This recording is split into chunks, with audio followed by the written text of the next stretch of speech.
Welcome to 15-minute campus. Hello dear learners, Assalamu alaikum. Today we are going to talk about punctuation marks. So punctuation marks আসলে কি আমরা class 6, 7, 4, 5 পড়ে আসছি বিরাম চিহ্ন, দাড়ি, কমা, ফুল স্টপ, ঠিক আছে? আমরা সেগুলো বাংলা ইংলিশ মিলিয়ে শিখে এসেছি। আমরা আসলে শিখবো punctuation marks and capitalisation. That means আমাদের ইংলিশ গ্রামারের একটি গুরুত্বপূর্ণ অংশ এবং আমাদের বোর্ড এক্সামগুলোতে 5 মার্কসের কোশ্চেন থাকে। কিছু সেন্টেন্সগুলো এলোমেলো দেওয়া থাকে, কোথাও আসলে ফুল স্টপ, দাড়ি, কমা বসাতে হয়, কোথাও আছে কোনটা ক্যাপিটাল হয়, কোনটা বড় হাতের, কোনটা ছোটো হাতের হয়, এই জাতীয়। তো সঠিকভাবে গ্রামার প্রয়োগের ক্ষেত্রে পাংচুয়েশন মার্কস এবং ক্যাপিটালাইজেশন অত্যাবশ্যক। তাই এই অধ্যায়ে আমরা শিখব পাংচুয়েশন মার্কস এবং ক্যাপিটালাইজেশনের ব্যবহার বিধি। আমরা আগে পরিচিত হই যে পাংচুয়েশন, যেমন ফুল স্টপ বলতে এখানে আমরা ফুল স্টপ বলতে এটা বোঝাই, তার মানে পুরোপুরি কোনো বাক্য যদি শেষে যায় ফুল স্টপ। আর আমরা অনেক সময় কমা ব্যবহার করি, কমা ব্যবহার করে একটি বাক্যের সাথে আরেকটি বাক্য কিংবা একটি ওয়ার্ডের সাথে আরেকটি ওয়ার্ডের সামান্য বিরতির কারণে আমরা কমা ব্যবহার করি। সেমিকোলন হচ্ছে আরও একটু কম সময় নেয়। আর কোলন ব্যবহার করে আমরা সাধারণত উদাহরণ দেওয়ার ক্ষেত্রে আমরা কোলন ব্যবহার করে থাকি, যে কোলন চিহ্ন। আর নোট অফ ইন্টারোগেশন বলতে আসলে প্রশ্নবোধক বাক্য, যদি প্রশ্নবোধক হয়, যদি কোনো ওয়ার্ডের শেষে যদি মনে হয় এটা প্রশ্নবোধক দিতে হবে, তাহলে প্রশ্নবোধক দেন। প্রশ্ন রিলেটেড যদি হয় তাহলে সেখানে নোট অফ ইন্টারোগেশন।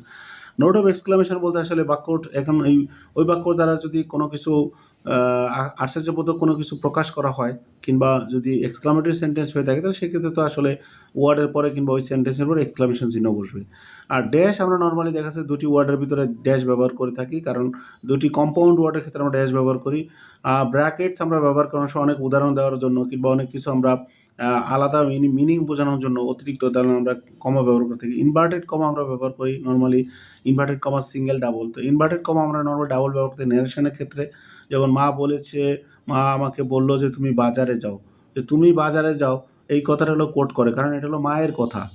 আবার হাই পেন ব্যবহার করি আমরা, অনেক সময় দেখা যায় যে আমরা অনেক উদাহরণ দিতে গেলে আমরা অনেক ওয়ার্ডকে না লিখে আমরা হাই পেন দিয়ে ওখানে ওটাকে বুঝিয়ে দিই যে ওখানে কিছু একটা আছে।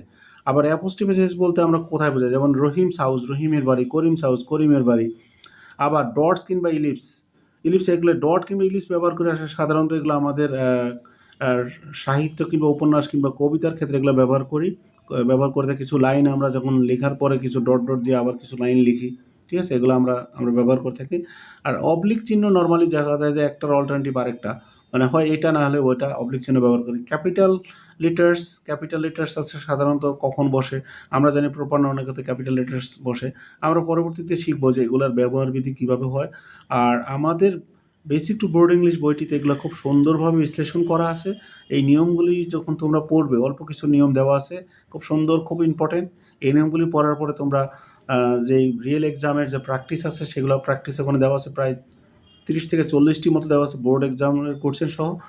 আশা করি ওগুলি প্র্যাকটিস করলে এবং আমাদের এই চ্যানেলের সাথে থাকলে আর এই পাংচুয়েশন মার্কস কিংবা ক্যাপিটালাইজেশন আর তোমাদেরকে ভয় পেতে পারে এবং পরিপূর্ণ মার্কস পাওয়া খুব সম্ভব এবং খুবই সহজ।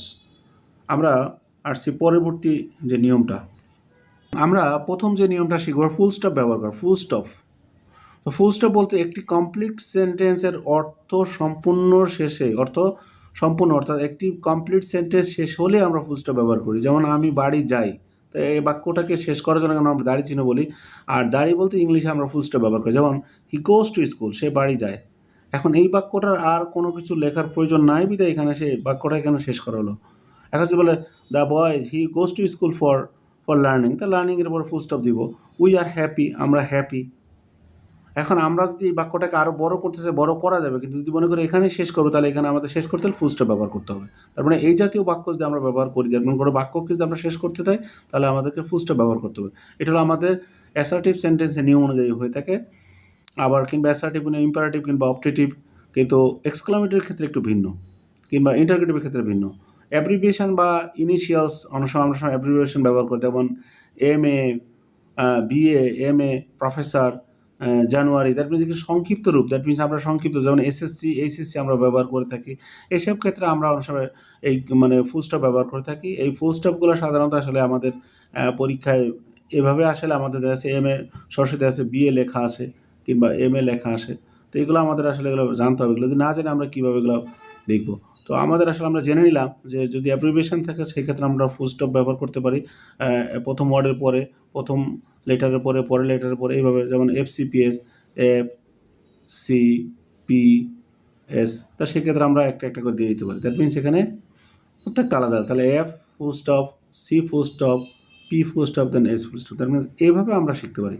তার মানে আমাদের এখন আমরা শিখবো কমা। দ্যাট মিনস ফুল স্টেপের সাথে একটু অল্প সময় নেয়। আমরা আগে বলছিলাম ফুল স্টেপটা একটু বেশি সময় নেয় এবং কমপ্লিটলি শেষ করার। কমাটা হলো আসলে, এই কমাটা হলো নর্মালি যে আমরা দুটি বাক্য কিংবা দুটি ক্লোজ কিংবা দুটি ফ্রেজকে একটু সেপারেট করার জন্য আমরা এগুলো ব্যবহার করি। যেমন অ্যাডজাংক্ট হিসাবে, তার মানে যুক্ত হিসাবে কোনো ক্লোজ কিংবা ফ্রেজকে একটু সেপারেট করতে, মানে একসাথে আছে বাট কিছু একটা অংশকে একটা ভিতরে আলাদা করার জন্য আসলে আমরা কমাগুলি ব্যবহার করে থাকি। যেমন আমরা অনেক সময় মানুষের টাইটেল ব্যবহার করতে, অমুক অমুক অমুক প্রফেসর এফসিপিএস অমুক জায়গায় চাকরি করেন। যেমন কবি Kazi Nazrul, the rebel poet of Bangladesh, বাংলাদেশের বিদ্রোহী কবি, এই কথাটা কিন্তু আলাদা। তো কবি নজরুল ইসলাম ডায়েড ইন বাংলাদেশ, বাংলাদেশের উনি মারা যান। তাহলে এখন the rebel poet of Bangladesh, এটা একটা টাইটেল। তো এই টাইটেল জাতীয় কিংবা উপাধি জাতীয় জিনিসগুলোকে ব্যবহার করার জন্য আসলে এগুলো যদি আমরা কোনো বাক্যের সাথে যুক্ত করি তাহলে আমাদের শুরুতে এবং শেষে কমা দিতে হয়। এবং এটা কিন্তু সাবজেক্ট, কবি কাজী নজরুল সাবজেক্ট, ভার্ব হলো ডায়েড ইন 1976, মানে এইটা হলো অ্যাডজাংক্ট। অ্যাডজাংক্ট হলো এইটা হলো অ্যাডজাংক্ট বলতে কি, এটা অতিরিক্ত একটা ফ্রেজ, এখানে এই বাক্যটাকে সমৃদ্ধি করার জন্য এবং বাক্যটাকে অর্থপূর্ণ করার জন্য এটা আমরা ব্যবহার করে থাকি। তো এই জাতীয় যদি হয়ে থাকে কিংবা যদি এখানে কোনো ডক্টর থাকে, ডক্টরের জন্য আলাদা কোনো ডিগ্রি থাকে, সে কোথাও কাজ করে থাকে, তাহলে এই জাতীয় যদি হয় তাহলে আমরা নর্মালি এগুলোকে আমরা কমা দিয়ে এগুলো সেপারেট করে নেব। আমরা কিছু প্রভাবস আছে, যেমন দেখা যাচ্ছে যে প্রভাব, দেখুন প্রভাবের ক্ষেত্রে আমরা কমা দিলাম।